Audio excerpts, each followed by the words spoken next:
মুসলমান ভাইরা আমার, নবীজির সাহাবী হযরত আব্দুল্লাহ ইবনে আব্বাস রাদিয়াল্লাহু তাআলা আনহু এখনো মক্কা শরীফ থেকে 150 বা 60 কিলোমিটার দূরে একটা শহর রয়েছে, যে শহরটার নাম হলো তায়েফ শহর।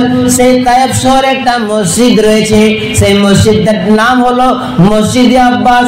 ঠিক তার বগলে হযরত আব্দুল্লাহ ইবনে আব্বাস রাদিয়াল্লাহু তাআলা আনহুর মাজারে মুকদ্দাস রয়েছে। আল্লাহ দেখাইছে, আমি দেখে এসেছি, হয়তো আপনাদের মধ্যে কত বান্দা দেখেছে।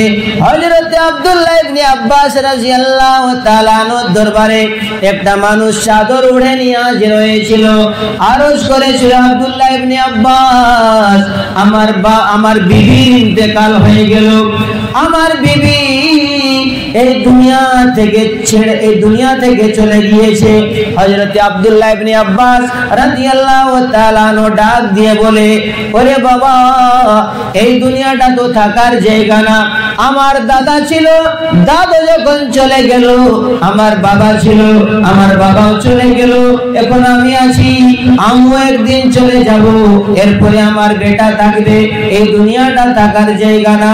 ওই লোকটা বলে, ওগো নবীজির সাহাবী, আমি আপনার দরবারে এই জন্য এসেছি, যখন আমার বিবির ইন্তেকাল হলো, তিনারে গোসল দেওয়া হলো, তিনারে কাফন পরানো হলো, তারপরে তিনারে কবরের মধ্যে নামিয়ে দেওয়া হলো, আমি নিজেই নিয়ে কবরের মধ্যে নামিয়েছি, মাটি দেওয়া হলো, মাটি দিয়া যখন বাড়িতে এসেছি, তখন আমার মনে পড়লো আমার টাকার যে বটুয়াটা আমার উপরের জেবের মধ্যে ছিল, সেটা বিবির কবরের মধ্যে গিরে গিয়েছে। ওই টাকার বটুয়াটা তো আর আমি খুঁজে পাই না।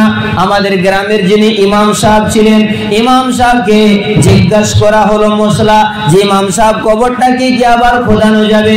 ইমাম সাহেব বললেন, আমি বলতে পারবো না, যিনি জেলার কাজী তার কাছে যাও। জেলার কাজীর কাছে আমরা গেলাম, জেলার কাজী উত্তর দিলেন, যদি তোমাদের কনফার্ম রয়েছে যে তোমার টাকার বটুয়াটা ওই কবরের মধ্যে গিরেছে, তাইলে তোমরা কবরটাকে করতে পারো।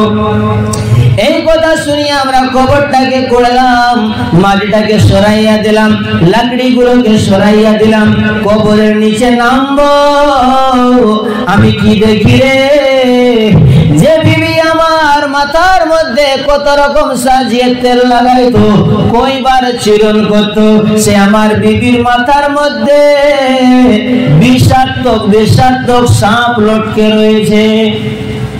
মুসলমান ভাইরা আমার, আমি সেই ঘরের কথা বলতেছি যে ঘরটায় সকলকে যাওয়া লাগবে, চাইলেও যাওয়া লাগবে আর না চাইলেও যাওয়া লাগবে। আমি যদি চাই এই পৃথিবীতে যে আমি বোম্বাই যাব না, নো প্রবলেম, না যাব, আহমেদাবাদ যাব না চলবে, কলকাতা যাব না চলবে, কিন্তু কবর এমন জায়গা যেটা কোনোদিন বন নাই। বেঙ্গল বন, ঝাড়খণ্ড বন, ভারত বন, সব বন শুনেছেন, করোনা ভাইরাসে সব বন ছিল, কিন্তু কবরে যাওয়া বন ছিল না। সেই জায়গাটাতে সকলকে যাওয়া লাগবে। ওই লোকটা ডাক দিয়ে বলতেছে, আব্দুল্লাহ ইবনে আব্বাস, আমি ডাক দিয়ে বললাম, বিবি, আমরা জীবনের কতটা কাল একসাথে কাটিয়েছি, আমি তোরে বারবার বলতাম মাথার মধ্যে কাপড় রাখো, কিন্তু তুমি রাখতে না। আজকে তোমার এই অবস্থায় কবরে রাখিয়া আমি কি করে এখন যাইব? এই অবস্থায় তোমারে ছাড়িয়া আমি কি করে যাইব?